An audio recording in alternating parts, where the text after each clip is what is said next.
আসার আগে আমাকে 3-4 জন ফোন করে বলছে একই অবস্থা, বিএনপি মনে হয় যেন ক্ষমতায় এসে গেছে, বিএনপি মনে হচ্ছে যে তাদের কথাবার্তা ক্ষমতায় এসে গেছে। এবং আমার কাছে বিকেলবেলা আমি বলে বলার দরকার, হয়তো আর কেউ বলবে না এরকম, বিকেলবেলা একটা ছোট দোকানের, আর আমাকে তো দুনিয়া মোটামুটি সবাই চেনে, আমি শুয়ে আছি, বললো যে অমুক লোক, একটা ছোট্ট রেস্টুরেন্টের নাম দিলাম, যে আমি তো চিনি না উনি কে।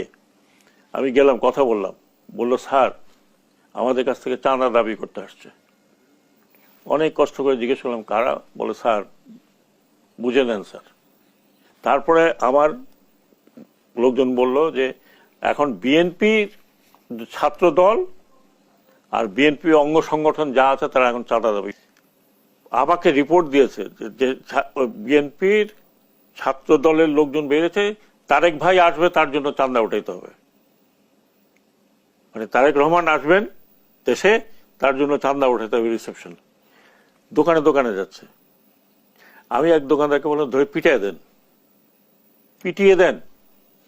এখন বিএনপিও একটা বড় পার্টি, তারাও দেশ পরিচালনা করেছে। আমি বিএনপিকে অনুরোধ করব, আমার উপরে রাগ করেন বা যাই করেন, দয়া করে আপনার পার্টি